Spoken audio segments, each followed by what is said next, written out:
the joint chiropractic adjustment of the game. Hurricanes defense with a game-changing play. Jafari Harvey gets into the passing lane, deflects it, grabs it, and races into the end zone for a pick six. Hurricanes defensive end from Vero Beach, Jafari Harvey. This is a sweet play. Takes it into the end zone for a touchdown. The joint chiropractic adjustment of the game.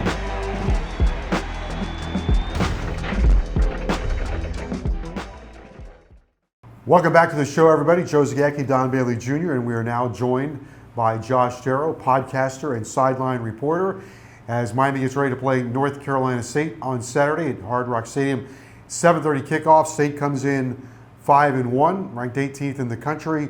Hurricanes just need to find a way to win. And one of the ways one path to victory is play with the same emotion and energy and passion they played with against Carolina. Yeah, I think that they'll do that, Joe. I was in the locker room, obviously, after the last two games, and it's obviously sad in that locker room, but there was a sense of pride that these guys had, and Josh was down there with me, and they were disappointed, but there was nobody, slinging stuff or talking or fights going on. They understand that it's every week is going to be that close, and that you can't make the mistakes, but you also have to capitalize on the opponent's mistakes. 100%, and I think that's where it comes down to, right, is mistakes, or eliminating the mistakes, because you are taking away the opportunities to put yourself in the best position to win. But I want to echo what Manny said, just from being on the sidelines during that North Carolina game, and I probably should have mentioned it more during our broadcast. There was a really tangible energy in the second half. Even when they were down, there was a belief that they were going to come back and win, and I think that's also what makes it so heartbreaking, the way the game lost, and then, two weeks in a row. But, the one, as a coach, before you even get to execution, you want your team to be in. Mm-hmm. And their team's been in. I mean, I'm talking emotionally, mentally, they have been in. And now it's just a matter of correcting some of those things that give you the best chance to win. Yeah, execution against North Carolina State is something we'll talk about here in the course of the show, because you can't beat yourself. State is not going to beat themselves. Let's go to Tyler Van Dyke for a moment. As a football team, you got to help him win the game. And he has been, he started a pattern. He started off slow against Virginia, and he came back and marched them down the field, put them in a position to win. Of course, the missed field goal kept them from winning that football game. He did it again. He marched the field. He was able to bring them down, gets to the 16-yard line, and an interception happens. The thing that you have to make sure of is that he doesn't become prone to throwing the pick. Yeah. You can't have 3 interceptions a game, and you'll never win. It doesn't matter how good you start in the first half or how bad you start or how you finish. You cannot give the football away. I've been very impressed with him in the sense that he hasn't buckled. He's never shown that he was inexperienced. He's never shown the fact that he can't handle the pressure, but he's not seen many things twice. And more importantly, I'll go back to it again, you can't give the football away. Can't give the football away, and I think we really have to remember really, really clearly that he's a redshirt freshman that got his first 2 starts. We can't wave that off like it didn't happen and we just inserted a veteran quarterback. D'Eriq King, there was hope because of everything he had brought to the table from a talent standpoint and his leadership, experience, maturity. So when you look back really at what Tyler Van Dyke has done, it shouldn't be completely unexpected. And I don't mean that as a criticism. I just mean you're starting a guy in his second game. And you have to, if you talk about his fight and his toughness and his resiliency, right? They always talk about him being a Northeast guy. You see that in him. Because it'd be very easy for him to have folded in those last 2 games. And Josh, the other part of it, Joe, as well, is that Rhett Lashley has had to redesign a part of his offense. There was always the dual threat side with D'Eriq King.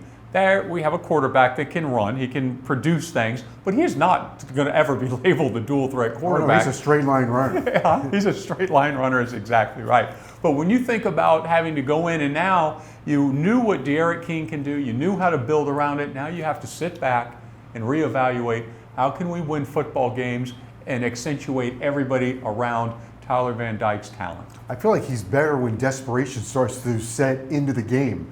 When it starts off slow, kind of a standard game, But then when the game speeds up, he seems to start moving around more naturally and making plays. He's probably thinking a little bit less, right? Because you just have to go make a play. But I want to mention, add on to something that Don said about Rhett Lashley.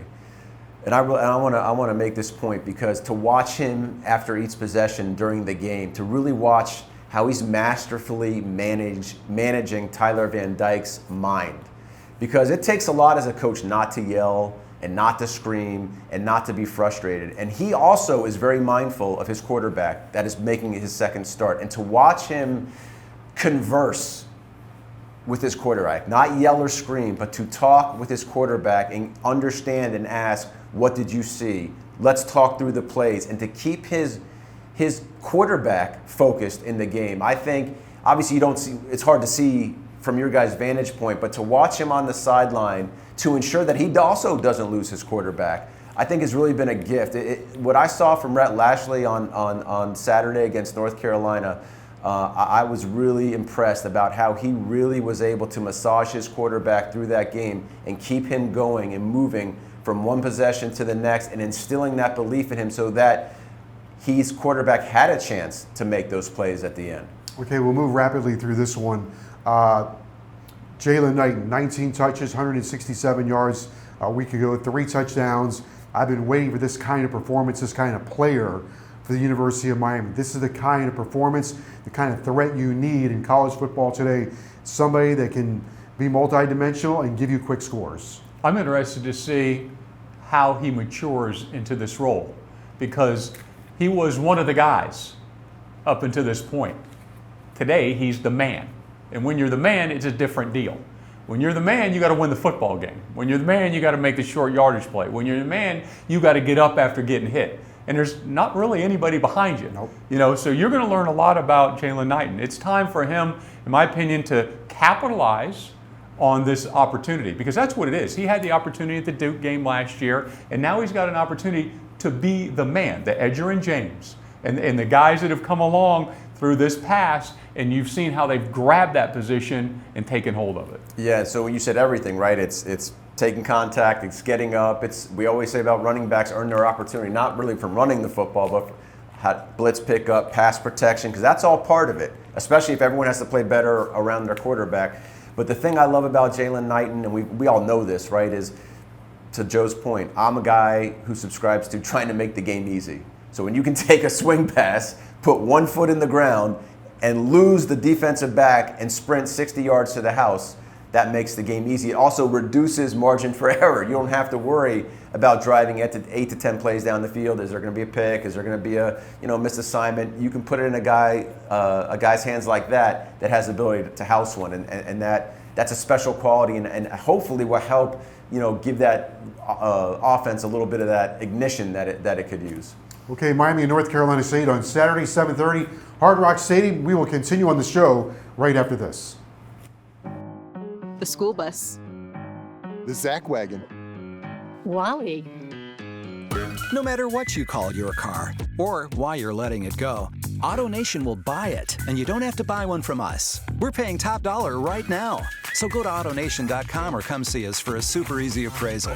Get paid on the spot, and you can deposit it the same day. Visit any AutoNation store or AutoNation.com. What drives you, drives us. Hey, it's the Good Greek Spiro, and we all know that the most important part of winning a championship is getting there. And when the Miami Hurricanes need to get their equipment to each game, they call Good Greek Moving and Storage. The Miami Hurricanes trust the Good Greek, and so should you. So move like a champ and go to goodgreek.com. Good Greek Moving and Storage, the official movers of the Miami Hurricanes. Good Greek Moving and Storage, your superhero movers.